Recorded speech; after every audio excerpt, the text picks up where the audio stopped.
चुनांचे 1861 में हिंदुस्तान में 3 लाख कुरान करीम के नुस्खे अंग्रेज़ों ने जलाए और इसके बाद उलमा को ख़त्म करने का फ़ैसला किया। अंग्रेज़ मुअर्रिख़ मिस्टर थॉमसन अपनी याददाश्त में लिखता है कि 1864 से लेकर 1867 तक अंग्रेज़ों ने उलमा को ख़त्म करने का फ़ैसला किया। ये 3 साल हिंदुस्तान के तारीख़ के बड़े अलमनाक साल हैं। इन 3 सालों में अंग्रेज़ ने 14,000 उलमा को फांसी के तख्ते पर लटका दिया। 1856 में दिल्ली के इलाका में तमाम हिंदुस्तान के बड़े बड़े उलमा की मीटिंग हुई। इस मीटिंग में मौलाना जाफ़र थांसीरी, मौलाना विलायत अली, मौलाना हाजी इमदादुल्लाह महाजिर मक्की, मौलाना मोहम्मद कासिम नानोतवी, मौलाना रशीद अहमद गंगोही, हाफिज़ ज़ामिन शहीद, ये सारे लोग इस कॉन्फ्रेंस में शरीक हुए। इस मीटिंग में शरीक हुए। मौलाना नानोतवी ने फरमाया, तुम्हें पता नहीं अंग्रेज़ हमारे सर पर खड़ा है। अंग्रेज़ ने पूरे हिंदुस्तान पर अपनी हुकूमत का जाल बिछा दिया है। फैसला कुन लड़ाई के लिए तैयार हो जाओ, या कट जाएंगे या अंग्रेज़ का मुकाबला करेंगे। अंग्रेज़ को यहाँ रहने नहीं देंगे। मौलाना नानोतवी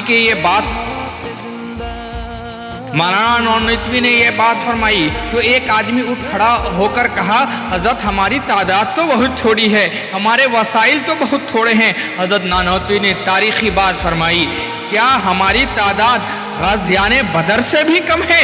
ये बात कहने की देर थी कि लोगों में जज्बा पैदा हुआ।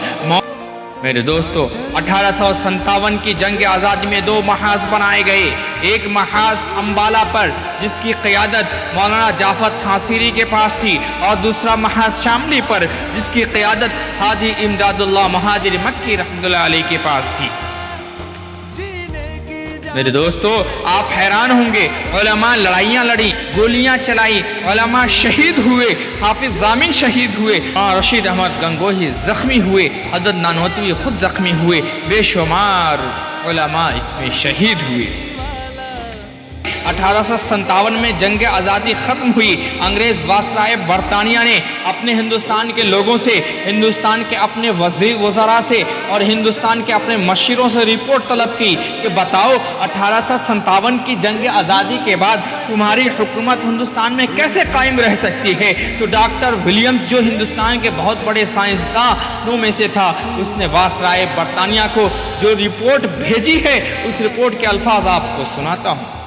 उसने लिखा कि हिंदुस्तान में मुसलमान बहुत ज़्यादा बेदार हैं। मुसलमानों के दिलों में जब तक जज्बे जिहाद मौजूद है, उस वक्त तक हम मुसलमानों पर हुकूमत नहीं कर सकते। इसलिए जज्बे जिहाद का ख़त्म करना ज़रूरी है, और जज्बे जिहाद से पहले एक चीज़ को ख़त्म करना ज़रूरी है, वो ये है कि हिंदुस्तान के उलमा को ख़त्म कर दिया जाए और कुरान करीम को ख़त्म कर दिया जाए। चुनांचे 1861 में हिंदुस्तान में 3 लाख कुरान करीम के नुस्खे अंग्रेज़ों ने जलाए और इसके बाद उलमा को ख़त्म करने का फ़ैसला किया।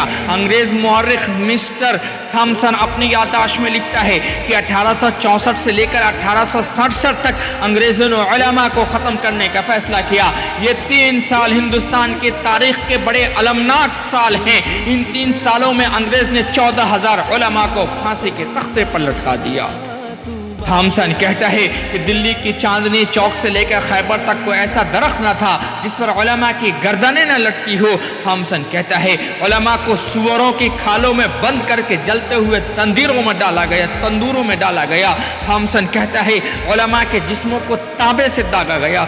थॉमसन कहता है उलमा को हाथियों पर खड़ा करके दरख्तों से बांधकर हाथियों को नीचे से चला दिया गया। थॉमसन कहता है लाहौर की शाही मस्जिद, जिसके सहन में अंग्रेज ने फांसी का फंदा बनाया था, एक एक दिन में 80-80 उलमा को फांसी दी जाती थी। थॉमसन कहता है लाहौर के दरिया रावी में उसी 80 उलमा को बोरियों में बंद कर डाला जाता और ऊपर से गोलियों का निशाना बनाया जाता। थॉमसन कहता है मैं अपने दिल्ली के खेमे में गया तो मुझे कुछ मुर्दार की बदबू महसूस हुई। मैं अपने खेमे के पीछे चला गया तो क्या देखता हूँ, आग के अंगारे दहक रहे हैं और इन अंगारों के ऊपर 40 उलमा کے کپڑے اتار کر ان علماء کو انگاروں پر ڈالا گیا۔ وہ کہتا ہے میرے دیکھتے ہی دیکھتے 40 اور علماء کو لایا گیا اور میرے سامنے ان علماء کے کپڑے اتارے گئے، اور انگریزوں نے کہا مولویوں جس طرح ان 40 علماء کو آگ میں پکا دیا گیا ہے تمہیں بھی پکا دیا جائے گا، تمہیں بھی جلا دیا جائے گا، تمہیں بھی خاک میں ملا دیا جائے گا۔ تم صرف یہ کہہ دو کہ 1857 کی جنگ آزادی میں ہم شریک نہیں تھے، ابھی چھوڑ دیتے ہیں۔ تھامسن کہتا ہے مجھے پیدا کرنے والے کی قسم، میں نے دیکھا کوئی عالم ایسا نہیں، سارے کے سارے علماء آگ میں پک گئے، دوسرے علماء بھی آگ پر پک گئے، کوئی عالم ایسا نہیں تھا جس نے انگریز کے سامنے گردن جھکائی، سارے کے سارے قربان